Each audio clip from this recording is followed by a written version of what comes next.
Hello and welcome to LFC Focus. Liverpool beat Leeds United on Tuesday night, meaning they are through to the semi-finals of the EFL Cup. Up next, not West Ham at home as I said in Tuesday night's video, but Bournemouth away. Let's get going. So, the Leeds game wasn't the best performance from Liverpool so far this season, and I think a lot of players, particularly the midfielders, were just struggling to keep up the pace of the game. Their decision making was poor, they were often taking far too long to play a pass, and things just weren't so great from the players that you'd expect more from, like Emre Can and Jorginho Wijnaldum. Obviously, there were still positives to take from the game. Liverpool are through to the semi-finals.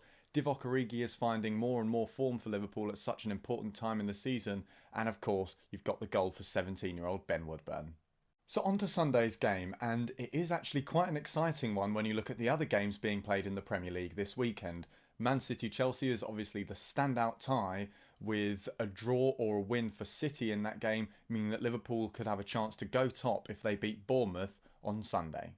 And when you think about it, we are kind of due a proper Liverpool performance. We haven't seen the free-flowing attacking football that we've become famed for this season since the game against Watford, which was a month ago now.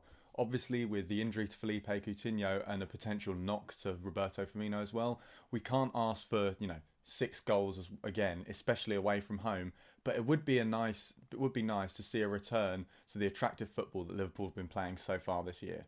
And it's particularly exciting this weekend because we could finally see the return of Adam Lallana, and it will be quite interesting to see who he replaces in this side.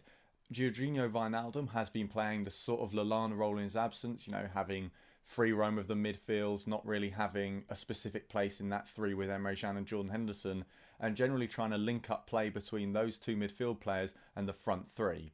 However, Jurgen Klopp might want to go back to the midfield three that worked so well at the start of the season and perhaps rest or take out Emre Can altogether.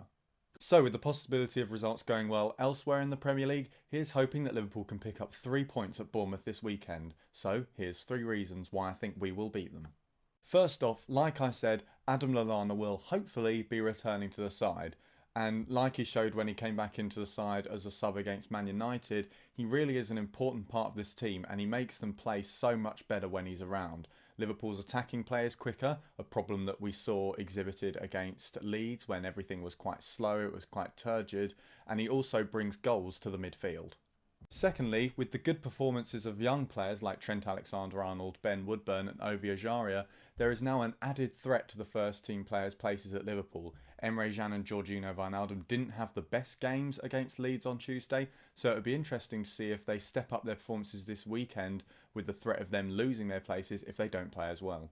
And finally, with this game being at Bournemouth, who play quite a nice expansive style of football, similar to how Leeds played against Liverpool on Tuesday, we can expect to see a much less cagey game than we have in the last 2 Premier League games against Southampton and Sunderland.